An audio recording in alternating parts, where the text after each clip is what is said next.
Thank you. Thank you so much. So I'm going to start today just by asking everybody to be completely present and to bring your awareness into the room. And if you're on our live stream today, just into wherever you are, wherever you're watching this from. And I want you to just take, if you wouldn't mind indulging me for a moment, and just pay special attention to what outfit or clothes you decided to wear today. If you're at home, you might be in pajamas, and here we have a mix of casual, formal, all kinds of different attire. Pay attention to what glasses you wore, or what jewelry you might have on. If you have a bag or a purse, just pay special attention to that. And I would like you to just think for a moment, if at the end of the day today, the only physical possessions that you still had in the entire world was that, maybe that and what's in your car at the moment, how would that make you feel? That's exactly what happened to me about a month and a half after last year's ROI of Y conference on May 30th. I was at lunch at a beautiful place in downtown Lincoln with a good friend of mine, Brian Ardinger. And my phone kept going off in my pocket. And like most of you, I don't carry my phone. I don't have it in my hand or on the table at lunch. I'm focused on the person I'm with, and I ignored it for the first 5 or 6 times. And it just kept going off and off and off. And finally, I grabbed it out of my pocket. I said, "Sorry, Brian, I need to check and see what this is." And this is the email that I received from my wife. There was a little video attachment. And of course, I clicked on that. And what started going through my head is really something it's impossible to put words to. As I was leaving downtown Lincoln, it's a good 5 miles from where I was having lunch to where my house is. It's normally about a 20-minute drive. I think I made it in 8, but it felt like the longest drive I'd ever taken, because that entire drive, all I was thinking about were all of the things. I'm sure many of us have the things that we know in our lives. When I was in kindergarten, I made this Mother's Day card for my mom. It's my very first memory of my mother crying, not over me being a bad boy, but over something that I had done for her. That was it. I spent 3 or 4 days just meticulously writing out this Mother's Day card, and then it moved her to tears, and I saved it. I kept it in a scrapbook along with all the other things that she had saved for me. All of the things that my grandparents had, some of the things that they brought over from wherever they came from around the world. My high school annual that had the stay cool notes in the back of it and all the things. Literally every single thing that I had gathered or kept or saved that was important to my parents, my grandparents. And I was the guy in my family that was kind of the curator of family heirlooms. I kind of self-appointed myself as that because I was the one that cared the most. When my mother died in 2011, I gathered all of the things from my father's house when he finally moved into a new home, and took the things out of her closet for the first time. It was 5 years after she passed away.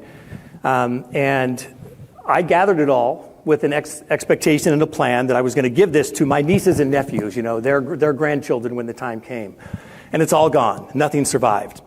So as I arrived on the site of the fire and started to see the destruction for myself and understand and try to start wrapping my brain around what I was witnessing, what I was experiencing, the thing that I noticed more than anything at that point in time, and that I just kept thinking about, and a very dear friend of mine arrived on the scene. Her name was Kimberly Goins. She had heard about the fire, and she drove over to see what can I do to help, and she was standing next to me weeping. And I said to Kimberly, "Jennifer is in there." Kimberly knew about this little, it wasn't a person or a pet. Jennifer was a little doll that was made out of yarn that my 6- and 9-year-old daughters gave me many, many years previously when I was getting ready to go on a big epic adventure trip to New Zealand. It was the first time that I was ever going to be away from them for more than just a couple of days. And they were freaked out. They were scared for me, and they were worried about my safety. And And so they made this thing and gave it to me. And like most of the things that we've gotten from children, initially I received it with that like kind of coldness that like, yeah, that's really great, honey, that's sweet. The stuff we put on a refrigerator for 3 days before it disappears somehow, whatever. We all have those things. But once I started to realize the full gravity of what they had shared with me, it really deeply impacted me, because this was a representation of the love of these girls that we had forged over this character that we had co-created. Jennifer was a creature that lived on an island. She was a beautiful, beautiful young woman that had this moxie and spirit like you would be astounded. I think she was inspired by like Amelia Bedelia and all kinds of characters.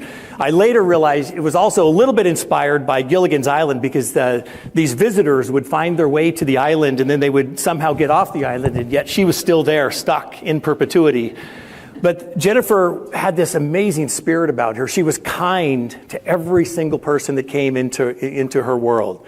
She exuded empathy, made people feel seen and heard, and she allowed herself to be seen and heard by others. And she lived a life full of gratitude in spite of the fact that she was on this deserted island. And it was just such a beautiful, beautiful, beautiful place. There was a chocolate volcano that spewed chocolate lava rivers and marshmallows, made the giant logs that were floating down the river, and the beaches were Skittles, and there were candy cane trees, and it was just an incredible, beautiful, beautiful place. More than anything, though, Jennifer embodied this seamless harmony of self-care and of service to others. She had this uncanny capability of taking care of others and herself. It was just a beautiful, beautiful thing.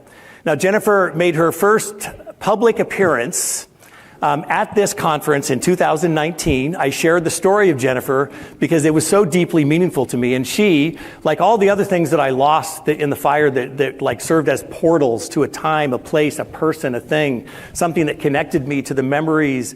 I'm standing there on the side of the house just realizing, she's gone. Jennifer has also been all around the world. My wife and I, when we were married, made a vow. In addition to our wedding vows, we made a vow to have a meaningful experience in 100 countries together. Travel is one of the most important things to us. So Jennifer has actually been to 7 Burning Mans with us. So probably more than anyone in this room other than my wife and I, right? And so I think we probably all have a Jennifer in our life, something that represents the things that are incredibly poignant and beautiful for us. And I would encourage you to think about, how would it feel to lose that? That's what I was saddled with. And so I'm gonna come back to what we're focused on today, because Jennifer was such a huge inspiration for the creation and the ethos of what is the Do More Good movement. And I'm going to share more about that with you as we move forward. And I'm going to start with just giving a little bit of a background on what the Do More Good movement is and what it isn't, starting with what it isn't. It's a little easier to start there. It's not about politics, although we welcome people's frameworks and ideas, but we're not aligned with any one political party in any way. It's not about religion. Although we welcome spirituality and consciousness and the things that people that are really into their religion and they live for it, we welcome all those opinions. It's not about marketing or positioning yourself as a Do More Good company. It's about living it and being it. It's also not about any one of the particular frameworks. Many of you know about conscious capitalism and the United Nations Global Compact and 1% for the planet, all the various certified B Corporation, all the various frameworks that exist. It's not about any one of those. It's about all of them. It's about the opportunities and the possibilities that are endless. The belief that business should stand for something more than merely making money for its shareholders. It should stand for more than that. Our purpose, as we define it, is to educate, empower, and amplify companies and their leaders doing more good. And we do that by taking a stand for transformation and abundance. And I'm going to do a deeper dive into what we mean by transformation and abundance here in a bit. It's so critically important that those of us that are part of this really important movement understand at the core level what it is that we're trying to create and how we're trying to change the world. Our goal, as Jack said in the intro, is to be a catalyst, one of many catalysts, for the creation of 1 million do more good companies by the end of this decade. And we have a lot of work to do. As of right now, we stand somewhere at around 57,000 when we add together all the organizations that are aligned with one of the major frameworks that exist out in the world, or that have become a partner to the Do More Good movement by taking a pledge to run their business as a force for good. That's how we characterize the Do More Good company, and there's a huge change that we're sensing, that we're seeing, and we're ready and really earnest about putting our foot on the pedal and really moving this forward over the next few years. We have a lot of things which I'm going to share with you here that we're really working on. So I want to go back for a moment and just kind of share a little bit more about the seed of the Do More Good movement. I've shared with many people that the first seed of the Do More Good movement was really planted when I attended a summer camp for leadership in 1981. This is me in the Mountain Dew shirt back when I was 15 or 16 years old. I got elected to serve on my school student council, and as penance, they said, oh, you have to go to leadership class and learn how to be a leader. And okay, it sounded horrible. I was really upset that it was going to mess up part of my summer. And it ended up being the best thing at that point in my life that had ever happened. It completely reframed how I thought about everything. I went back to school that following year, like really thinking as a servant leader. And prior to that, I didn't even really know what that word was. I had no idea what it was about. In my group of 12 students, which is the way this workshop works over 4 days, we come together with a group of 12 students, these beautiful hands-on activities. There was a sign that hung on the wall in my room that I asked the leader of my group if I could take it with me. I still have this. It's been hanging above my desk at work or on my mirror at home my entire adult life. And it's a Stephen Goulet quote. It says, I expect to pass through this world but once. Any good, therefore, that I can do or any kindness I can show, let me do it now. Let me not defer or neglect it, for I shall not pass this way again. And that inspired me so deeply about what I wanted to do with my life. I didn't know how it was going to apply yet, but it was really the first seed that was planted of what became the Do More Good movement.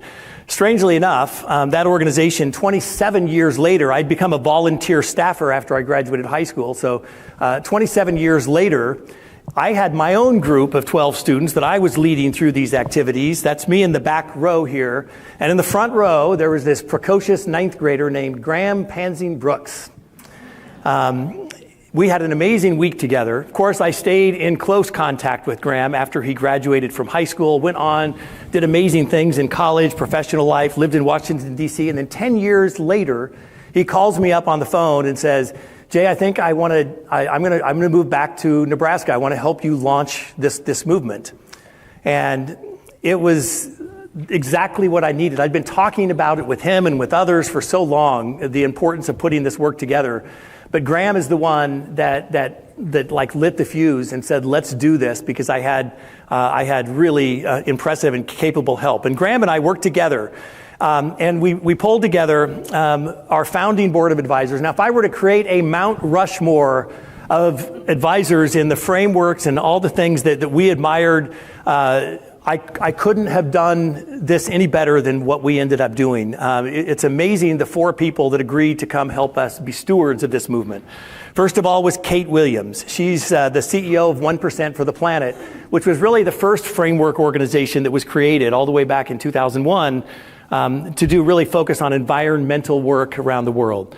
The second was Jay Cohen Gilbert. Jay's the founder of B Labs in Philadelphia. That's the organization that certifies B corporations, and there's many B Corp folks here in the audience today. Jay Cohen Gilbert is the founder of that organization.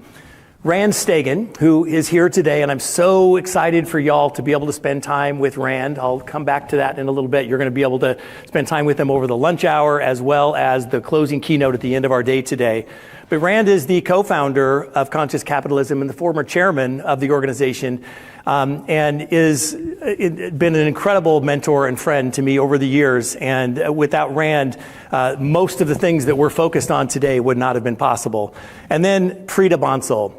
I'm so incredibly proud to share about Preeta, because Preeta not only is like an incredible human being, She was the former senior legal counsel for President Obama when he was in office, and she was instrumental in the creation of benefit corporation legislation, which first passed in Maryland back in 2010. Now it's passed in 37 states. So a business in any one of the 37 states where the legislation has been passed can fill out the paperwork, send it in, and become a benefit corporation.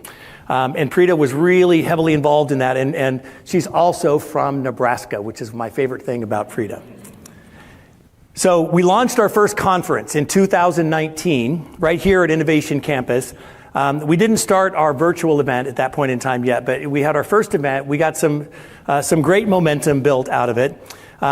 It's such a pleasure and a joy to be able to do this here in the middle of America. We, again, refer to it, as Graham said, the middle of everywhere. And I'm going to give you some insight as to why we call it that. We call it the middle of everywhere because Nebraska is the only triple landlocked entity in the entire Americas, North or South America. There is no other triple landlocked geographic boundary that exists. There are lots of double landlocked and a lot of single landlocked, but it's something that we love.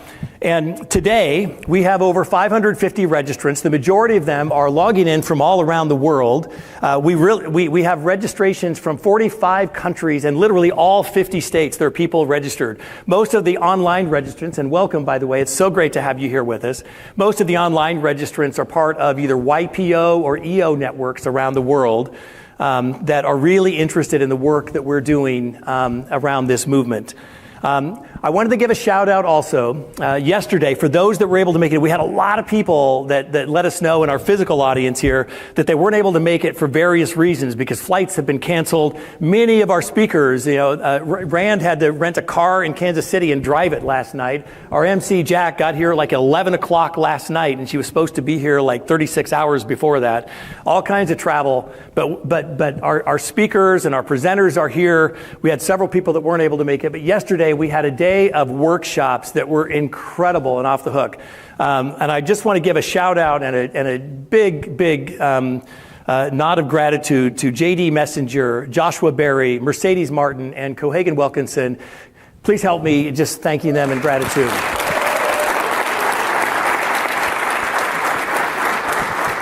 I've talked to at least 15, 20 people who went through the workshops, and every single person was raving about the experience that they had in the workshop. So thank you again for offering your talent to help us with that. So today, this morning, we have an incredible lineup. I'm not going to go through everything because Jack's going to share it with you. There's one thing I want to share about like after the morning. We're going to do an activity called Connecting in Community. Lunch break will happen right around noon. And when we break for lunch, we encourage you to get through the food line and eat as quickly as you can. At 12:30, please gather in, if you're here in the physical present audience, please gather right outside you see the round tables where the lunch is set. We have an activity planned for you around connecting to the other folks here that are at the conference.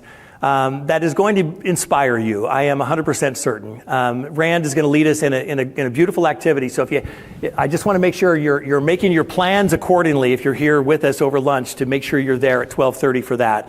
In the afternoon, more incredible luminaries from across the entire universe of Do More Good companies. I do want to mention one thing. If you're here in our audience today, and you haven't already taken your culture index assessment, which is a link where you choose words on a page. If you haven't done that already, I would encourage you during one of the breaks between either this one or over lunch to go back to the Do More Good table, which is right outside the doors, or go to the registration table downstairs. There's a little QR code you can scan because it's going to be a much more meaningful experience for you if you do that. We're going to get really personal. You're going to learn something about yourself in that session. And I just wanted to make sure we did a reminder if you're here. If you're in our online audience, please just post a note in the chat and our team will follow up with you with a link to where you go and fill that out. So if you're online, you'll be able to do that as well. We have an incredible day planned. We're going to conclude around 5:30, and at the end of that, we'll do a reminder later. We are going to just have a casual across the street event over at the top floor of the Scarlet Hotel. I want to say thank you to our sponsors. We could not do this conference without them. So this includes the Hustle Conference, the Coffee Roaster, Aloe, Helen Fagan and Associates, Ink Alley, Pillar Restaurant Group, Union Bank and Trust, Visit Lincoln, Akira Coffee Company, Better Culture, Econic, Mercedes Martin, Messenger, Oak Aquatics, Red Brush, Sarah Fruling, the Star Group, Stegan, and our presenting sponsors, Firespring and Bloom Growth. Would you please help me acknowledge and thank our sponsors today?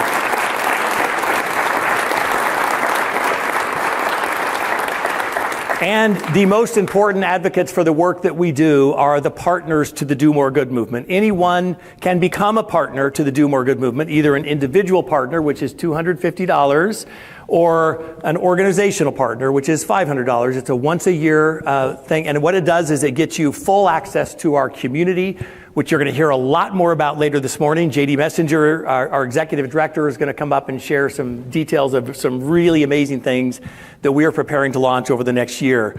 I just wanted to say and acknowledge and thank all of our partners who are here. Please give me another round of applause for our partners that are joining us today. So, today's conference, I, again, encourage you, invite you to be here.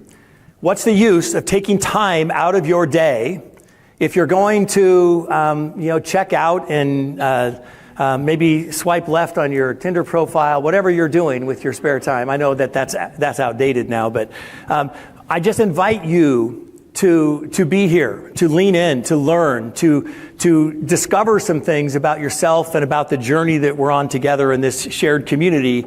On page number, 76 in your workbook, there's a page that says, things I will do differently moving forward. And I'm going to just challenge you each to write at least one thing down on that page before you leave here at the end of the day. It's much less daunting than saying you got to come out of here with your top 10 things or 5 or even 2. Just one thing. What's your one thing going to be? I'm going to challenge you and invite you to come up with one thing by the time we finish the day here today. All right, so I'm going to do a deeper dive into the Do More Good movement and how it emanated and why it's so important in the world. And I'm just going to start by giving you a little more background as it was created. Really, the origin happened in, aside from the inspiration that came from other ways. In 2011, I did a TEDx talk on company culture. It ended up going viral. It got more than 1 million views. And I curse Randy Bretz, the founder of TEDx Lincoln, on occasion. There's not a week that goes by when school is in session that I don't get emails from a student somewhere in the United States saying, hey, my college professor just made me watch your video and I'm just connecting with you on LinkedIn. So it's the longest tail thing I've ever been part of in my life. But that was really the start. And I really started to think a lot about how we could apply the things that we had learned. And we became a certified B Corporation in 2014. We were the first in the state of Nebraska. We were really proud of that. There are now many B Corps in Nebraska and growing. And then we also, in 2016, got featured in Inc. magazine in their inaugural debut list of the 50 best places to work in America. We were, again, really proud of that.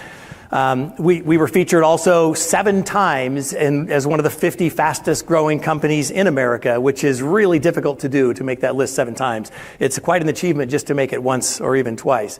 So as a result of these things, I started getting asked to speak at events, mostly about company culture. And I had somebody come up, there was a mic, not unlike the one that's here in the room today, a person after my presentation was asking a question.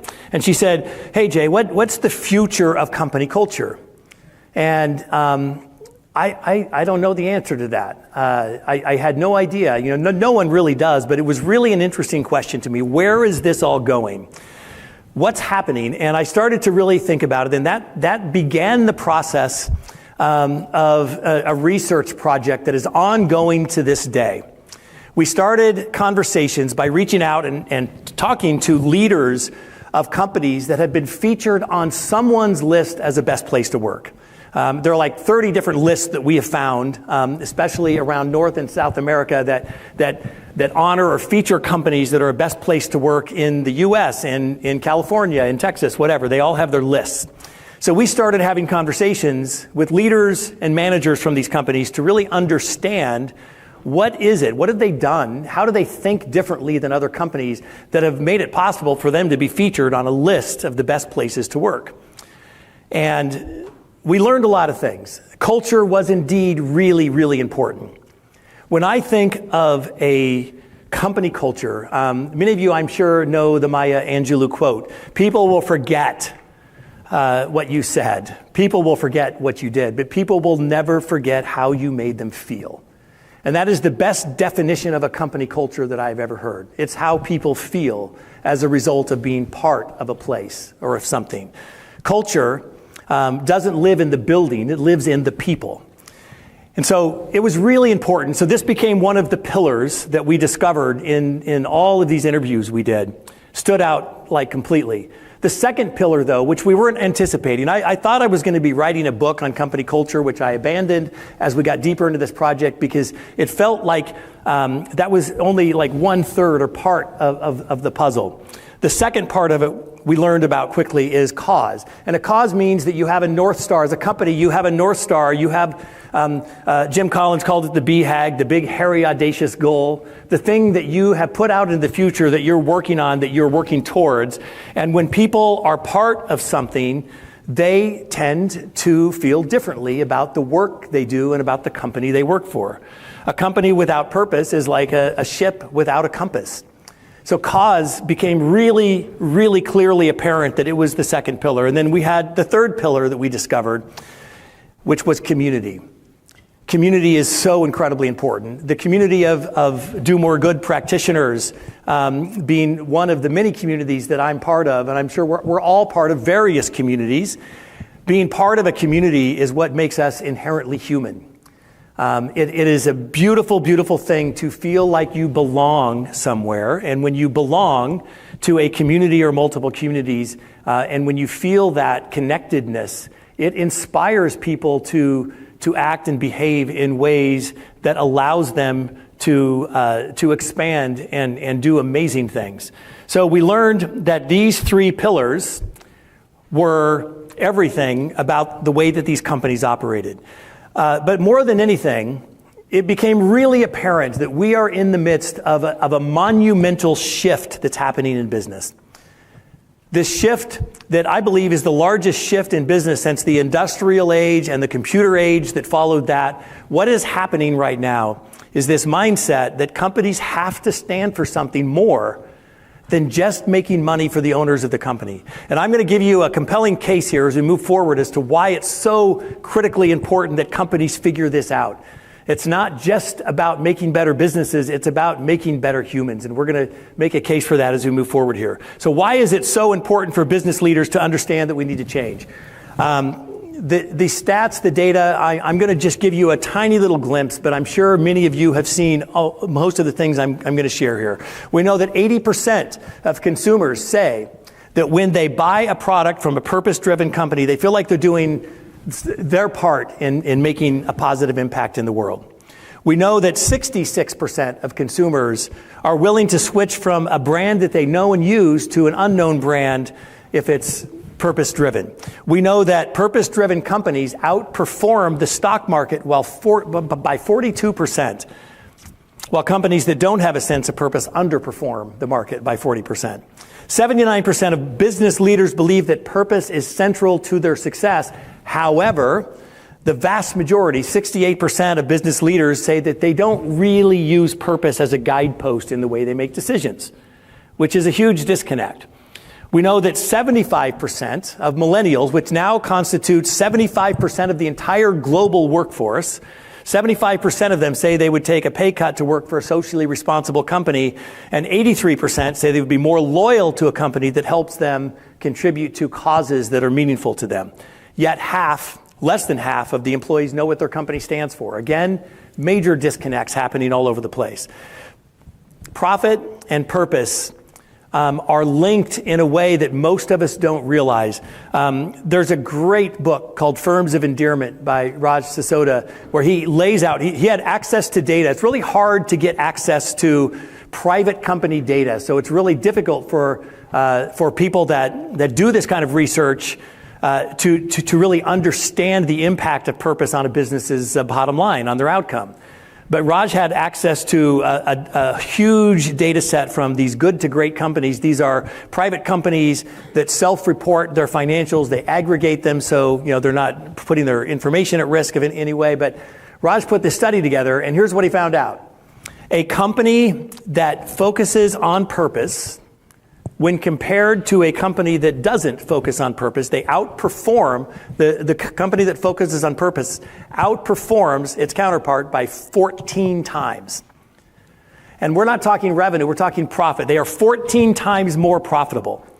So there is no argument that a purpose-driven company cannot be profitable. That's not the case. And so that's something we need to shatter right away. A purpose-driven company, on average, is substantially more profitable than a company that does not consider themselves to be that way. And when we're on the conversations with all of these leaders in these companies around the world, and we're asking them the question, what have you done differently? There are all kinds of references to these frameworks and things that were happening, but more than anything, we kept hearing about this book that they had read from Simon Sinek. I'm sure many people have seen Simon's video or read his books on Start With Why. He talks about the golden circle, saying it's all about the why. Well, I partially agree with Simon. The why is really important. But in reality, based on the research that we have back and our deep dive into really understanding the data set, I would say that the why is 50%, but it's also about the what and the how. That's the part that's missing for so many of us that are in purpose-driven companies or want to migrate in that way. And that's where the Do More Good movement comes in. We are creating programs and education and resources around the what and the how. And again, it's not purpose over profit. It is profit because of purpose. This is something that we need to just really make sure we understand. So the path that businesses are on to find their way, everybody's at a different place. Some of us are well down the road, like a Patagonia that's been doing this for years and years. A new startup, a small business that has 10, 15 employees, they're going to be in a different place. But wherever we are on that path, we need to be focused on just what's in front of us. And I'm going to give you a little framework, what we learned, again, from taking all the research that we compiled around this. And we refer to this model that I'm going to share with you as Main Street capitalism.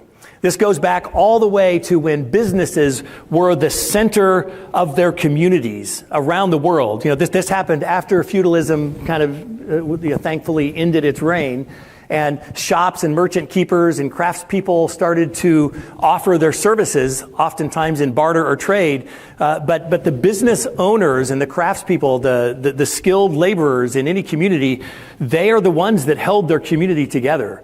And Main Street capitalism, I think, got lost in globalization as companies started to think globally. They stopped acting locally, and this is something that I believe can be changed. We can move around on this. So I want to share this model with you. At the very top of the model is the purpose, and the bottom is the process. So you have like the why at the top, and then the how at the bottom, and the first aspect of this is the people, the employees, the contractors, the vendors. And these people are serving the community and the public good.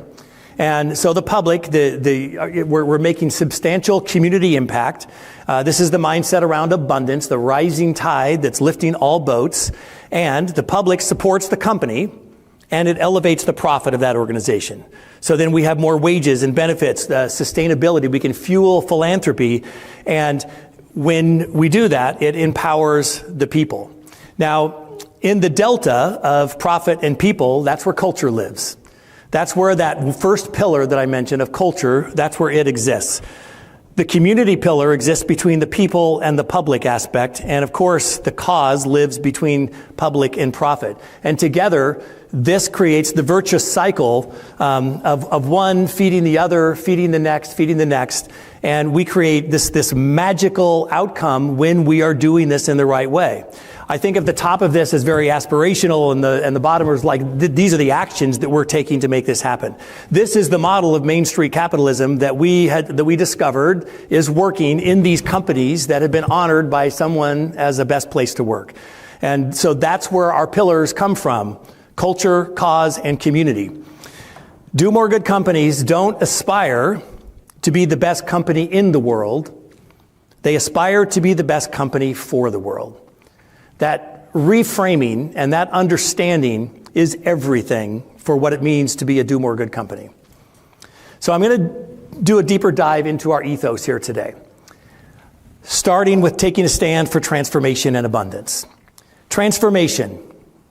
In the context of how it works in the Do More Good movement, this is where awareness lives, intention, integrity, curiosity, adaptability. These are the things that feed transformation. And I'm going to spend a little more time on this here in a moment. Abundance is about the rising tide that lifts all boats. There is room for all of us to be successful in this world. Every business. There are many people that I consider as peers and friends that where my business might be seen by the outside world as a competitor. There is room for all of us if we do the right thing. And what I'd like to do is to take a moment and talk about the three mindsets that we discovered as we're going through this research. There are three things that if we weave together like the fabric of all of these companies from the thousands of interviews and surveys that we conducted, there were three mindsets that rose to the top. These are the three things that every company across the board somehow had figured out on their own, they stumbled into, and it became really apparent in the data as we looked at it. The first of the three mindsets is the mindset of being people first. And I have a confession to make. We have misled many of you, and I'm going to just apologize in advance. We've been billing this as a business conference for quite some time. This is not a business conference. This is a human potential conference. That's what it's all about. That's what Do More Good businesses do. Around the world, people in their 20s, 30s, 40s, and 50s, we spend the majority of our waking hours at work. Work fills a huge container in our lives. It actually is the largest container by hours spent for most people around the world as they work. Why wouldn't we want to work in an environment that feeds us rather than sucks the soul out of us? And I say that, and I want to also say I fully recognize there are many people all over the world that do not feel agency in that. They don't feel they have any choice, and they don't. They don't have the choice. They have to put food on the table. They need to do whatever it takes, right? So those of us that are in positions where we have the agency to choose our path, to choose the work that we do, it's so important that we capitalize on that and that we do the best we possibly can with it. So when we're talking about people first and the mindset of being people first, we're not talking about people being better employees. We are talking about people being better humans. The humans that are elevated and expand because they are part of a work environment that feeds them and awakens them and allows them to evolve as a human, that's what we're talking about. We can become better spouses, better parents, better children, better friends. We can become better humans as a result of the impact that our work has on us. That's what we believe. The second mindset is being purpose-driven. This is pretty simple. Being purpose-driven means that we have a North Star that we're focused on, and we clearly communicate it, and everyone in the organization understands what it is. Bottom line, people want and people need to be part of something that's bigger than themselves. People want and need to be part of something that's bigger than themselves, period. Purpose-driven. And the third is the mindset of being growth-oriented. So this is about adapting and evolving and constantly being focused on finding a better way. This is actually where profit lives. Profit lives in the growth orientation of a business, of an organization, because we cannot focus on people and purpose if we don't have the profit to do that. Whoops, sorry, I came unhooked there. If we're not focused in the right way on our ability to create profit and to make money for the organization, we can't do the work that we want to do as it relates to people and purpose. And I think the most important aspect of being growth oriented is a mindset that aligns with growth orientation of being a learner. The future belongs to the learners, not the knowers. Don't be a knower.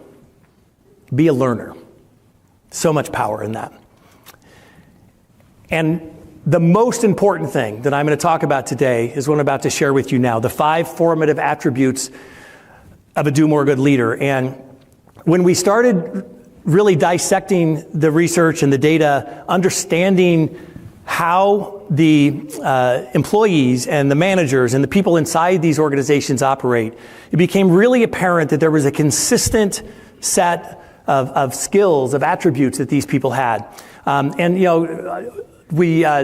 would really prefer that we think about these or talk about these as superpowers rather than attributes. It feels better to me. So I'm going to call them superpowers.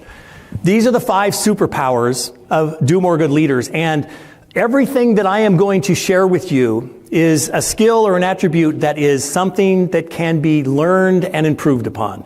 There's nothing here that you have to be born with like your natural, the whole nature versus nurture argument doesn't apply here. Everything I'm going to share with you are skills that can be learned. And some of these sound really simple, but beneath the surface of what they mean is incredible. The first of the 5 superpowers of a do more good leader is that of kindness. So kindness is the universal language of humanity. Think of kindness as the bedrock of human connection. It means loaning someone your strength instead of reminding them of their weakness. It means loaning someone your strength instead of reminding them of their weakness. There's so much power in what that means and how that comes across. And I want to be clear, kindness is not the same thing as nice. Nice is pretty fluffy on the surface. You can be nice and still really not have someone that you're interacting with feel valued and empowered. Leading with kindness builds trust and fosters collaboration and creates amazing leaders. Investing in being kind and learning kindness skills is a really important attribute. All right, the second superpower that I'm going to share with you is the depth of what lives under the word empathy.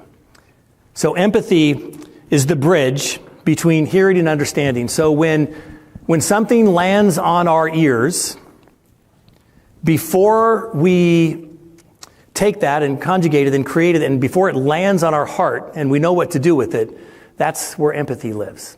Empathy is that bridge that connects the things that we experience, see, and hear, that connects it to our heart in a way that allows us to really, truly create a place, a safe place where people feel seen and heard, and most importantly, understood. It creates a culture where every voice matters, which is connected to, if we flip that over and think about it from an outward expression to an inward expression, it's connected to superpower number 3, which is vulnerability, the courage to be authentic. So true leadership is showing up in a way that isn't always comfortable, but that is always right. You know in your heart, we know in our hearts when we're acting, behaving in a way that's authentic, and we're creating through our authenticity, we're creating safe spaces for people to connect with us. Vulnerability is not weakness. It is strength in its most human form. Vulnerability is never weakness. And do more good leaders understand this and embody it in every way. This was the one that I had the most learning to do. I thought for so long that showing vulnerability meant that I was a weak leader. This was one of the things that I had to overcome in my leadership journey. It was the one that really took the most work for me to get there. Superpower number 4 is gratitude. This is about fostering positivity and abundance. So important. There's research all around gratitude, expressing gratitude, living with gratitude in our hearts. It changes your health. There's so many studies around this. Just like spend a day saying thank you when the car comes and tries to merge in front of you. Instead of honking on your horn or leaning in, back off a little bit, let them in, do a little wave, and see how that makes you feel. It is magical, the change in our own bodies that we can create just by living with a heart of gratitude. Do More Good leaders know how to cultivate this and to do it in a way that sets a tone for others to follow. Because the single best way to get other people to live in a place of gratitude is for you to exhibit it as a leader. And the 5th and final superpower is my favorite. It is the superpower of love. Now, in all of the interviews, if we did a word cloud, one of those giant word clouds that brought everything in, the largest word on the page would be love. All these people we talk to, I love my job, I love my coworkers, I love the products or the services that we make, I love our customers, I love our vendors, I love our building that we're in, whatever. They love things. People who live with love in their heart just have a different way of living. And elevating leadership through compassion is the way that I like to describe what it means to lead with love. Love and leadership means that we prioritize people, we value relationships, and we make decisions that lift people up. And there's a way to make hard decisions. We all know this. Tough love, we call it. There's a way to make hard decisions that embody love through and through. And I want to dig a little bit deeper into this. My favorite poet, shout out to my high school English teacher, Frank Albertson, who introduced me to Khalil Gibran. Reading Khalil Gibran's work and Rumi, those were the two that I found in high school that really changed the way I started to think about my own consciousness and other things. 8 years of leading companies and researching all these companies, it led me to a conclusion that nothing is more important to the future of business than our understanding and our willingness to embrace love in the context of work. Now, when I think of love, the first person that pops into my head is my amazing wife, Tanya Starr. Now, Tanya's going to be speaking later today, so y'all will get a chance to meet with her. When Tanya was growing up, her grandfather named her Yum Yum because every time she took a bite of something that was delicious, even before she could form a full sentence, she would say, yum, yum, yum, and she still says it to this day. Food is her love language. And when Tanya prepares a meal, it's an invitation that you just do not want to say no to. It's like getting front row seats or backstage passes. You say yes when Tanya invites you to a meal that she's preparing. And I've been there when she's cooking. I have no skills in the kitchen. I'm really good on cleanup, but no skills in the kitchen. But watching her at work, sometimes she starts 2 or 3 days ahead of time on a meal, hand rolling pasta, making everything from scratch. And when you taste the food that she makes, you can taste the love. You can taste the love. Does anyone have anyone in your life that prepares food and meals where you can taste the love, even if it's you? Raise your hand. Y'all are some very lucky people. So if you can taste the love, can you also see it? Can you feel it? Can you touch it? Absolutely you can. This building that we're in today, for those on our live stream, we're in a beautiful building that at one point in time in the past was a barn, essentially, where 4-H kids from across the state of Nebraska would bring their goats and sheep to show them off.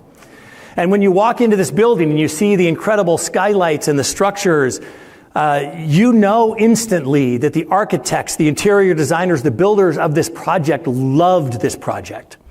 You recognize it instantly. When I think of all the things where I can recognize love, music that brings a tear to my eye, or art that takes my breath away, a leader that leads with love in their heart that I value and respect so much, when I think of all of those things, I think, well, okay, yeah, they get it. They know that love is present in everything that they do. The future of business is love. The future of business is love. And products and services and organizations that don't understand this, as AI and machine learning continue to rise and start to encroach on the domain of things that humans have done in the past, there is something that will stand out, something that will make a difference for all of us in the work that we do. Love is our domain. The machines can have the rest. The one thing that will change everything about business in the future is that we will be able to identify that love is present in the things, in the products and services that we have. And those that don't understand that will continue to be a race to the bottom in the commoditization, trail as you're trying to, make sell something at the lowest price possible. When love is present, you can feel it. It's what will make the difference in the future of business. So these are the mindsets and the attributes I wanted to share with you. This afternoon and this morning, we have an incredible schedule for you. But before I wrap up, as I'm finishing up here, I want to come back to the story that I was telling you just a few minutes ago. So the house. I'm standing there watching everything in my world go up in flames. I shared that my dear friend, Kimberly, was standing next to me, and I was lamenting to her about the things that I have lost. And what I didn't share with you is on the way to the house, I shared that I got there really fast. I was driving really fast to get there. But when I arrived, there were so many cars, rubberneckers, people stopping on the road to look. I had to park like a mile away from the house to be able to park my car and then run to get to the house. In fact, one of the reasons that it was a total loss is that the fire trucks could not get to the house because there were cars parked on the road watching the fire. It's human nature, right? So I had paused. It was about 6 p.m. at night, and a light rain had just started. So I said, I need to go back and get my car because the windows were down, because I had my head out the window trying to get people to move, and it didn't work. So I just left it kind of on the side of the road. I had to go get my car.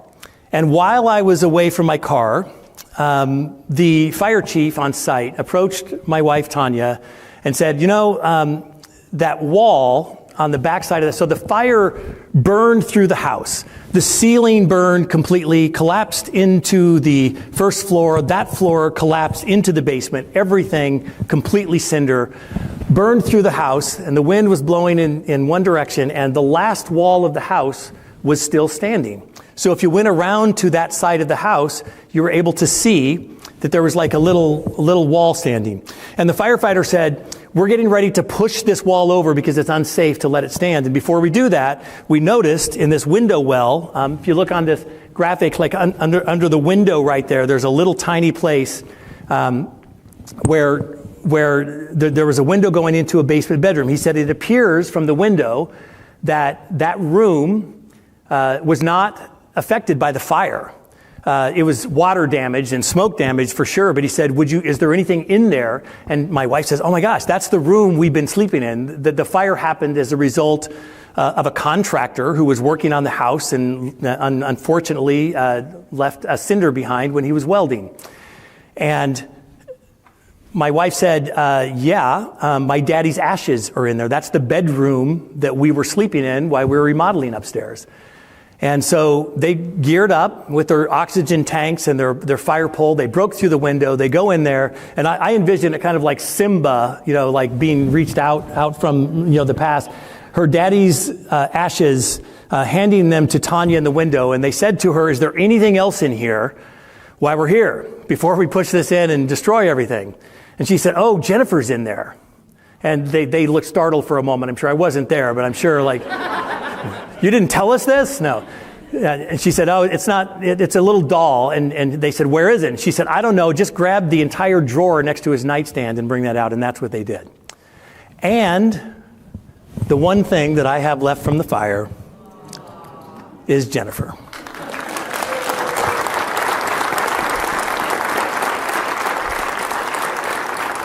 A little worse for the wear. She's been through it. And it's a reminder to me of all the things that are important in my life. Jennifer was in my pocket the day that I held my mother in my arms when she took her last breath. She's been with me on every trip, every wedding, every speech like this one that I've done as a reminder of all the things that are important in my life. And the biggest reminder why the work that we're doing with the Do More Good movement is so critically important. I want to take just another moment as I'm wrapping up my segment here, about this stake that we plant in the ground for transformation and abundance.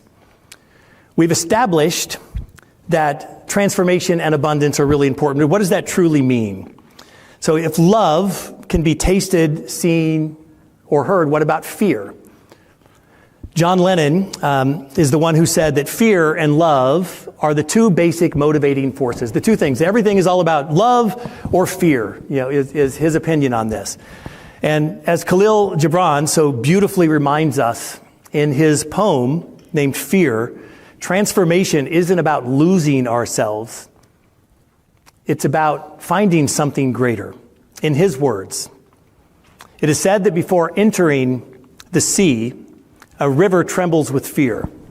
She looks back at the path she has traveled, from the peaks of the mountains, the long, winding road crossing forests and villages.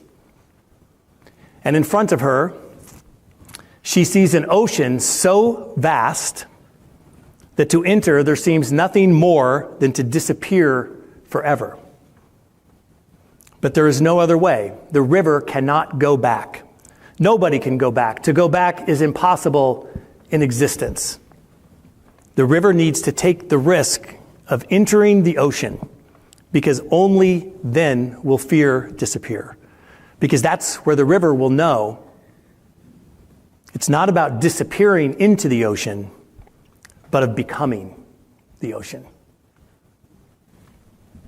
So like that river, we all stand at the edge of possibility. The question isn't whether or not we move forward, it's how boldly we're going to embrace that journey.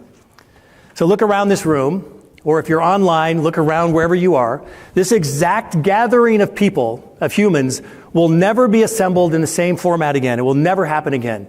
Like when you walk out of wherever you're going to go next, you're more likely to be hit in the back of a head by the frozen corpse of a dinosaur that has been floating in space for 66 million years. That's not going to happen. But what will happen is this. You're going to have an opportunity to embrace with awareness what's next for you.